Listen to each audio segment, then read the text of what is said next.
أعوذ بالله السميع العليم من الشيطان الرجيم. بسم الله الرحمن الرحيم، والصلاة والسلام على أشرف المرسلين ومن اتبعه إلى يوم الدين. السلام عليكم يا إخوة الإسلام وإخوة الإيمان وإخوة الإحسان.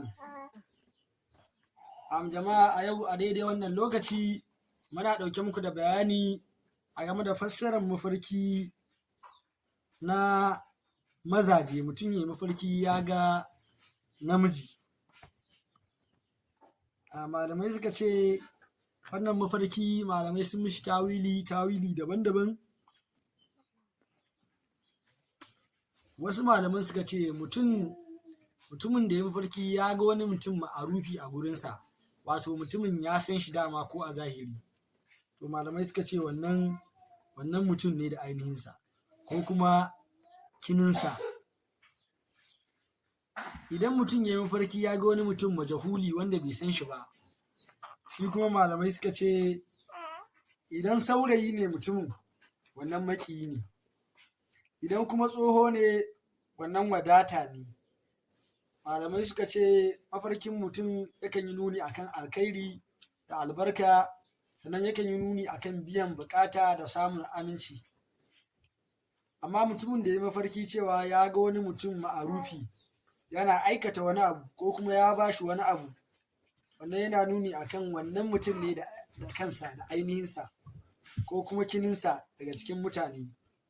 Wasu malaman suka ce kuma wanda ya mafarki ya ga mutum ma'arufi wanda ya sani, wannan yana nuni akan alkhairi da albarka.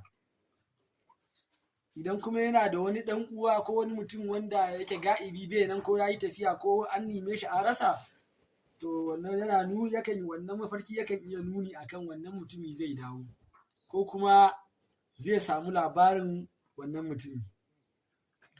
Sannan mutumin da ya mafarki ya ga wani tsoho ma'arufi wanda yake ya san shi, har magana ta gudana tsakaninsu, wannan yana nuni akan ƙaruwan alkhairi da albarka. Sannan mutumin da ya mafarki cewa ya yi mafarki yana bibiyan wani tsoho, wannan yana nuni akan yana bibiyan alkhairi da tsatse, wato sana'a kenan. Sannan mutumin da ya mafarki ya ga saurayi ko kuma wani gwarzo mai kyakkyawan fuska, wannan yana nuni akan bishara ne da tabbatan alkhairi. Daidai ne mutumin ma'arufi ne ko kuma ba ma'arufi ba ko majahula, wai ya san mutumin a zahiri ko bai san mutumin ba, wanda ya ga yana bidin. Wasu malaman suka ce mutumin da ya mafarki, idan a mafarkin ya ga saurayi amma majahuli bai san saurayin ba, sannan kuma bai da kyan gani ko kuma maƙiyi ne, wannan mafarki yana nuni akan maƙiyi. Sannan mutumin da ya mafarki ya ga jama'a ta tsofaffi ko kuma ta samari, shi ma wannan malamai suka ce rahama ne, balle ma idan sai ga magana ya gudana tsakaninsu ko kuma wani aiki na aikin da'a.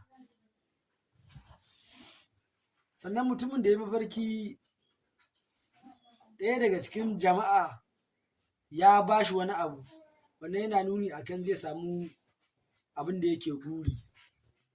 Balle ma malamai suka ce abin da aka bashi nan idan ya kasance wani nau'i ne na ƙwayoyi na abinci ko ƙwayan masara ko ƙwayan wani abu.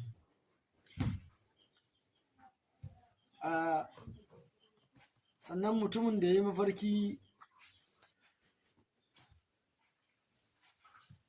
cewa sai mafarki ya ga ya ansa wani abu na kuɗi ko nau'in jauhari, wasu malamai suka ce wannan yana nuni akan yankewan ƙauna, sannan yakan yi nuni akan wata gaba za ta iya aukuwa a tsakaninsu. A nan za mu taƙaita muku wannan bayani na fassarar mafarki. Idan kuna da ƙarin bayani sai ku bibiye mu a YouTube channel ɗinmu ya Musa TV Gwada. Za mu kasance masu sauraron ku. insha Allah.